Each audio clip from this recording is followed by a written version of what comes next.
Hello student, welcome to ई गुरुकुल ज्ञान। हम पढ़ रहे हैं हिंदी साहित्य का इतिहास, जिसमें पार्ट नंबर 39 पर पहुंच गए हैं। इससे पहले हमने 38 पार्ट कवर कर लिए हैं। अगर आपने वो वीडियो नहीं देखी है तो प्लेलिस्ट में जाकर आप उनको देख सकते हो। वीडियो को डिस्क्रिप्शन बॉक्स में भी लिंक है, जहाँ से आप देख सकते हो। जैसा कि हम देख रहे थे, प्रगतिवादी साहित्य से लेकर आधुनिक साहित्य तक जितने भी गद्य की रचना है उनको भी मैंने कवर किया है। तो आज का टॉपिक हमारा रहेगा गीत नाट्य और एकांकी। बढ़ते हैं अपने क्वेश्चंस की तरफ।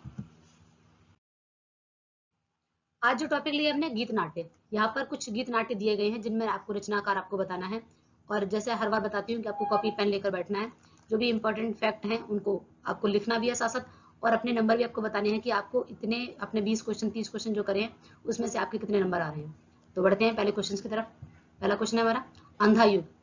अंधा युग जो है एक नाट्य गीत नाट्य है। आपको बताना है कि ये नाटक का ही एक प्रकार है, ठीक है। गीत नाट्य और एकांकी, यहाँ पर बताना है कि रचनाकार कौन है। सेठ गोविंद दास, रामकुमार वर्मा। यहाँ पर याद कैसे करेंगे इसको, हम ट्रिक के साथ ऐसे पढ़ेंगे आने वाले 10 से 15 मिनट में। किस तरीके से हम 35-40 क्वेश्चन को तुरंत ही कवर कर लेंगे और उन्हें याद भी कर लेंगे। तो अंधा युग आपको बताना है कि अंधा युग जो है वो किसका है। देखो, कई बार आपने सुना होगा लोग धर्म में क्या हो जाते हैं, अंधे हो जाते हैं। लोग धर्म में क्या हो जाते हैं, अंधे हो जाते हैं, ठीक है। तो यहाँ आपको बताना है कि अंधा युग जो है, धर्म में लोग अंधे हो जाते हैं। तो धर्मवीर भारती का है, ठीक है।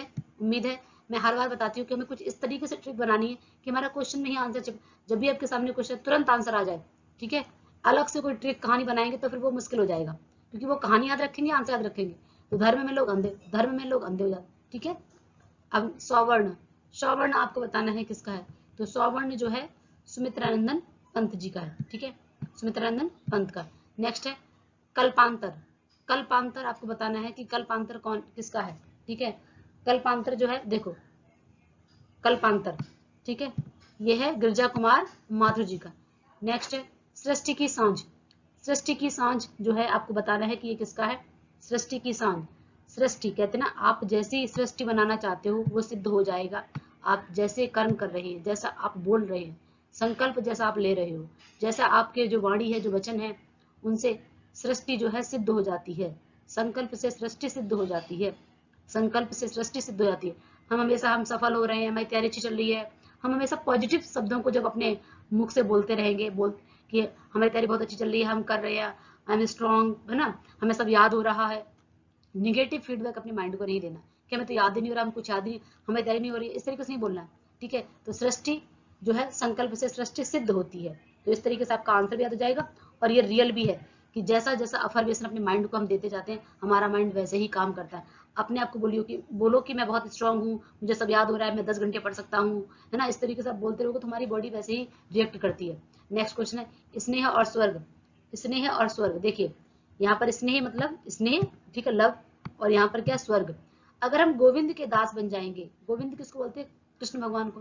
तो अगर हम गोविंद के दास बन जाएंगे तो हमें बहुत सारा स्नेह मिलेगा, और इसके बाद फिर हम स्वर्ग भी मिलेगा। तो सेठ गोविंद दास, उम्मीद है कि आपको याद हो गया होगा, ठीक है। देखो, तैयारी के लिए कितने हमें बार बार अभ्यास चाहिए। हर बार मैं आपको बोलती हूँ, सेम आपको मैं एग्जाम्पल दे चुकी हूँ कि किस तरीके से, ठीक है, कि किस तरीके से, जैसे आपने देखा होगा कि जब माँ जो है दही से मथनी, ठीक है, चलाती है, उसमें मक्खन अलग करती है, उसमें काउंट नहीं करती है। ना ही आप देखेंगे कोई मक्खन निकालना बताएगा तो आपको बताएगा कि नहीं, आपको ना 10 बार चलाना है, 20 बार चलाना, 10 बार नहीं। वो हमें तब तक मथनी चलानी जब तक कि वो मक्खन बाहर ना आ जाए। डिपेंड करता है कि आप मथनी, है ना, उसको कैसे चला रहे हैं। वो उसका चलाने का जो तरीका है वो तब तक आप चला रहे जब तक मक्खन बाहर ना आ जाए। हमारी पढ़ाई में भी कुछ ऐसा ही है कि हमें तब तक पढ़ाई करनी, तब तक अभ्यास करना है। अभ्यास काउंटिंग से नहीं करनी कि 2 बार अभ्यास कर लिया, इस बुक को हमने 2 बार पढ़ लिया, नहीं। हमें इस बुक को तब तक पढ़ना है जब तक कि वो हमें मक्खन की तरह, हमारे क्वेश्चन जो है वो हमारे माइंड में बिल्कुल स्थायी ना हो जाए, ठीक है। तब जाके कहीं सफलता मिलती है। सफलता ऐसे आसानी से नहीं मिलती है कि एक बार पढ़ लिया हो गया काम। नेक्स्ट क्वेश्चन है एक कंठ बिस्पाई। एक कंठ बिस्पाई ये है आपका दुष्यंत कुमार जी का, ठीक है। नेक्स्ट है रजत शिखर। रजत शिखर, ठीक है, शिखर पर पहुंचना है। अगर हमें शिखर पर पहुंचना है तो सुमित्रानंदन पंत, ठीक है। सुमित्रानंदन पंत कौन है, लक्ष्मण। सुमित्रा के नंदन कौन थे, लक्ष्मण जी।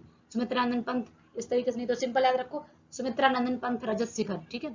शिल्पी, शिल्पी जो है ये भी किसकी है, सुमित्रानंदन पंत, यानी कि सुमित्रा के नंदन पंत, ठीक है।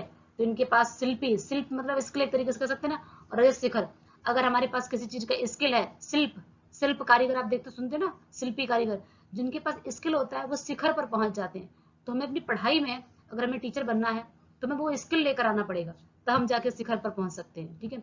आधे अधूरे, आधे अधूरे नाटक आपको बताना है किसका है, मोहन राकेश का। राधा के बिना, हम कहते हैं ना राधा कृष्ण हरे कृष्ण, तो ये राधा कृष्ण, राधा के बिना मोहन आधे अधूरे हैं। ठीक है। ठीक है, या फिर अपने आप भी बोल सकते हो कि हम मोहन के बिना, मोहन की भक्ति नहीं करेंगे, कृष्ण की याद नहीं रखेंगे, तुम आधे अधूरे रह जाएंगे। ठीक है।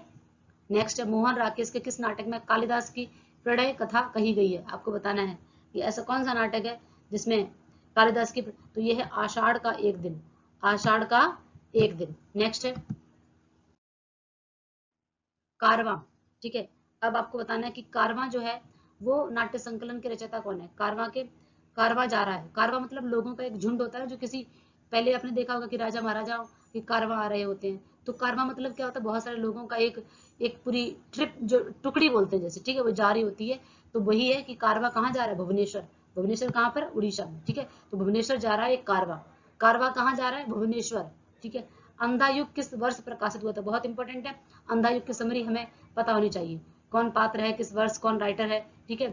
तो अंधा युग जो है, अंधा युग का आपको बताना है कि इसका नायक कौन है, अंधा युग का। ये आपके लिए क्वेश्चन है कि आपको बताना है कि अंधा युग का नायक कौन है, 1955। ठीक है। नेक्स्ट है हमारा, कारवां में कौन सा नाटक संकलित नहीं है। कारवां नाट्य संकलन है, संकलन मतलब क्या होता है कि उसमें एक से अधिक है, 2 3 4 5 कुछ भी हो सकता है। ठीक है। मतलब वो बहुवचन में आ गया तो कितने भी हो सकते हैं। तो यहाँ पर ऐसा कौन सा, चार ऑप्शन आपको नीचे दिए गए हैं, भुवनेश्वर, ठीक है, चारुमित्रा, श्यामा, प्रतिभा का विवाह और रोमांस रोमांच, इनमें से कौन सा एक नाटक है जो कारवां में संकलित नहीं है। तो इसमें से चारुमित्रा जो है वो कारवां में संकलित नहीं है। ठीक है। चार मित्र नहीं है कारवां में, जो है श्यामा, प्रतिभा का विवाह। ठीक है। इस तरीके से द्रौपदी नाटक के रचयिता कौन है, द्रौपदी नाटक के रचयिता कौन है, सुरेंद्र वर्मा। ठीक है। तौलिए नाटक के रचनाकार कौन है। अब देखो तौलिया जो हम पहुंचते ना नहा के अपनी बॉडी को, ठीक है, तो अस्क मतलब आंसू को भी बोलते हैं ना, अस्क ना बहाओ, अस्क, इतना कोई रोया है कि उसे तौलिया से आंसू ने पहुंचने पड़े। ठीक है। इतना रो रहा है, कोई अस्क बहा रहा है कि इतने अस्क बहाए जा रहे हैं कि तो रूमाल से नहीं, तौलिए से अस्क पहुंचने पड़ेंगे। अस्क जो है किससे पहुंचने पड़ेंगे, तौलिए से। निम्न में से कौन सा नाटक अज्ञेय द्वारा विचरित है। ठीक है। अज्ञेय द्वारा रचित है, विचरित एक ही बात है। तो ऐसा कौन सा नाटक है जो अज्ञेय के द्वारा, ठीक है, लिखा, उत्तर प्रियदर्शी। नेक्स्ट है पहला राजा, जगदीश चंद्र माथुर कृत, यानी कि पहला राजा जो है, यहाँ पर आप ध्यान दीजिए कि कई बार प्रश्न में भी प्रश्न दिया रहता है, एक और प्रश्न आपको मिल जाता है। तो जगदीश चंद्र माथुर, ये आपको उत्तर हो गया। ठीक है। इनका नाटक कौन सा, पहला राजा, किस नेता को आधार बनाकर लिखा गया। आपको बताना है कि इनमें से कौन सा ऐसा नेता है जिसमें इस पहला राजा आधार बनाया गया है। ठीक है। तो कौन है आपको बताना है। तो पहला राजा, पहले प्रधानमंत्री, पहला राजा प्रधानमंत्री, एक देश का राजा ही होता है प्रधानमंत्री। ठीक है। क्योंकि सारा कुछ उसी के अंडर में होता है। तो पहला राजा, पहला प्रधानमंत्री, पहला पीएम कौन है हमारा, जवाहरलाल नेहरू जी है। तो उन्हीं को इसमें नायक बनाया गया। मिस्टर अभिमन्यु, मिस्टर अभिमन्यु आपको बताना है कि ये किसका, लक्ष्मी नारायण, लक्ष्मी नारायण लाल। ठीक है।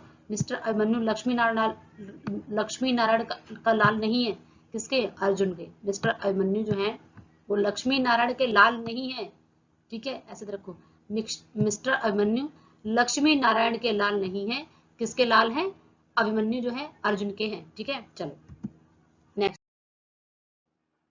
हाँ, अब आपको बताना निम्न में से कौन मोहन राकेश का आधा मतलब जो नाटक है अधूरा रह गया था। आधे अधूरे, लहरों का राजन, आषाढ़ का एक दिन, तीनों ही नाटक मोहन राकेश का, लेकिन चौथा नाटक जो है वो भी मोहन राकेश का ही है, लेकिन ये अधूरा रह गया था, पैरों तले जमीन। ठीक है। पैरों तले जमीन, ये अधूरा रह गया। नेक्स्ट है शुतुरमुर्ग के लेखक कौन है। नाटक का नाम है शुतुरमुर्ग। आपको बताना है कि इस शुतुरमुर्ग के लेखक कौन है। देखो, ज्ञान देव अग्नोत्री, ज्ञान देव। ठीक है। हिंदी का पहला एकांकी नाटक माना जाता है, हिंदी का पहला एकांकी नाटक माना जाता है। कौन सा है एकांकी नाटक, आपको बताना है। यहाँ पर ध्यान दीजिए कि हिंदी का पहला एकांकी नाटक जो है, आधुनिक हिंदी जो है, इसमें बादल की मृत्यु जो है ये दिया है रामकुमार वर्मा जी का। लेकिन अगर ये नहीं ऑप्शन में होगा, ठीक है, पहला एकांकी कौन है, तो एक घूंट जयशंकर प्रसाद का भी है। ठीक है। तो ध्यान रखना है आपको कि अगर ऑप्शन नहीं है तो हमें बादल की मृत्यु लगाना है, लेकिन हिंदी का पहला एकांकी जो है एक घूंट को माना गया है। काम चेतना को लेकर लिखने वाले एकांकीकार माने जाते हैं। तो ये कौन है, ये भुवनेश्वर जी हैं। नेक्स्ट है बादल की मृत्यु। बादल की मृत्यु आपको बताना है कि ये किसका है, बादल की मृत्यु किसका भी बता मैंने, रामकुमार वर्मा जी का। और पहला एकांकी में अगर ये नहीं दिया है, ठीक है, एक घूंट दिया है और ये भी दिया तो एक घूंट पे लगाएंगे। अगर आधुनिक एकांकी पूछा जाएगा तो बादल की मृत्यु पर लगाएंगे। नेक्स्ट है एक साम्यहीन साम्यवादी। अब इसमें ऑप्शन में था ही नहीं, एक घूंट से यही करेक्ट जाएगा। एक साम्यहीन साम्यवादी आपको बताना है कि ये किसका, ये भुवनेश्वर जी का, एक साम्यहीन साम्यवादी। आत्मदान आपको बताना है, आत्मदान, आत्मदान आपको बताना है कि ये किसका, रामनेत्र त्रिपाठी, उदय शंकर भट्ट, ठीक है, तो ये है आत्मदान, उदय शंकर भट्ट। अगर कोई आत्मा दे देगा तो भाई उदय शंकर, उदय हो जाए, भट्ट हो जाएगा, भट्ट मतलब मर जाएगा, ठीक है, भट्ट हो गया वो तो, ठीक है, इस तरीके से। दीपदान, दीपदान आपको बताना है, राम कुमार, राम जी को हम क्या करते हैं, दीपदान करते हैं, ठीक है, दीपदान करना चाहिए भगवान राम को। जब भगवान राम अयोध्या वापस आए थे, ठीक है, 14 वर्ष के बाद लोगों ने क्या किया था, दीप जलाए थे, बहुत सारे दीप जलाए थे। तो राम कुमार, राम लक्ष्मण दोनों कुमार जब अयोध्या वापस आए थे तो लोगों ने दीपक जलाए थे, दीपदान किए थे, ठीक है। भोर का तारा, भोर का तारा आपको बताना है, ये किसका, भोर का तारा, जगदीश चंद्र माथुर, जगदीश चंद्र माथुर।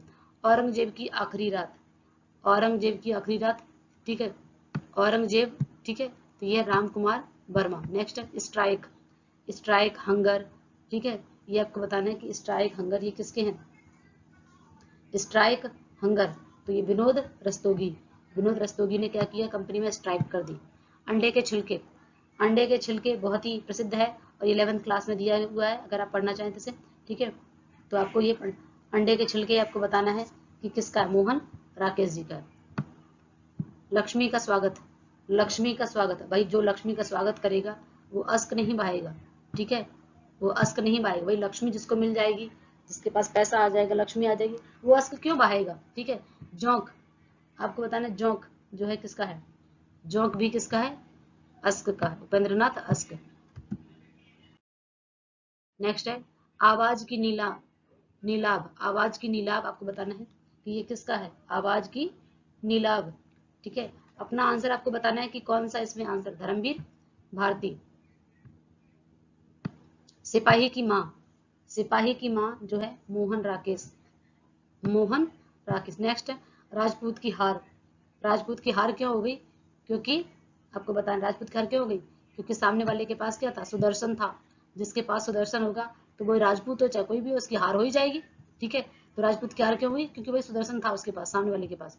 रेशमी टाई, रेशमी tie doctor Ram Kumar Verma, doctor Ram Kumar रेशमी टाई पहन के ऑफिस में जाते हैं, ठीक है। पृथ्वीराज की आंखें, पृथ्वीराज की आंखें राम कुमार वर्मा, ठीक है, ये भी क्या हो गया, पृथ्वीराज की आंखें। औलादी का बेटा, ठीक है, सॉरी यहाँ पे ना ये गलत प्रिंट, ये फौलादी का बेटा होगा, ठीक है, ये ध्यान रखना है, आपको बताना है कि आंसर क्या होगा, तो ये है लक्ष्मी नारायण लाल। नेक्स्ट है सबसे बड़ा आदमी, सबसे बड़ा आदमी भगवती चरण, सबसे बड़ा आदमी भगवती के चरणों में है, तभी वो सबसे बड़ा बन गया, जो भगवती के चरणों में जाता है वो सबसे बड़ा आदमी बन जाता है। आदमी का जहर, आदमी का जहर आपको बताना है, लक्ष्मीकांत वर्मा, लक्ष्मीकांत, ठीक है, लक्ष्मीकांत वर्मा आदमी का जहर, क्योंकि लक्ष्मी ही कई बार क्या करते हैं, लक्ष्मी मतलब क्या होता है, धन, और धन कई बार इंसान के पास आ जाता है तो इंसान क्या हो जाता है, एकदम से मद में जो है वो चूर हो जाता है, घमंड आ जाता है उसे। तो आदमी का जहर भी एक तरीके से, लक्ष्मी जब आ जाती है तो लोग कैसे आते, घमंड, घमंड में आते हैं, तो आदमी का जहर है। नेक्स्ट 18 जुलाई की शाम, 18 जुलाई की शाम मोहन राकेश यानी कि मोहन जी के मंदिर जाएंगे 18 जुलाई की शाम को, ठीक है। नेक्स्ट है पत्थर और परछाई, पत्थर और परछाई आपको बताना है, ये किसके, मार्कंडे जी का। नेक्स्ट है हमारा सूर्य द्वार अर्थात अछूतो द्वार, ठीक है, तो ये है आपका महमूद अली। टकराहट जैनेन्द्र जी का है, टकराहट किसका है, जैनेन्द्र का। नेक्स्ट है गांधी की राह पर, गांधी की राह पर ये है आपके प्रभाकर माचवे, ठीक है। पढ़ते रहे, मस्त रहे, मिलते हैं अगले वीडियो में, तब तक के लिए थैंक यू।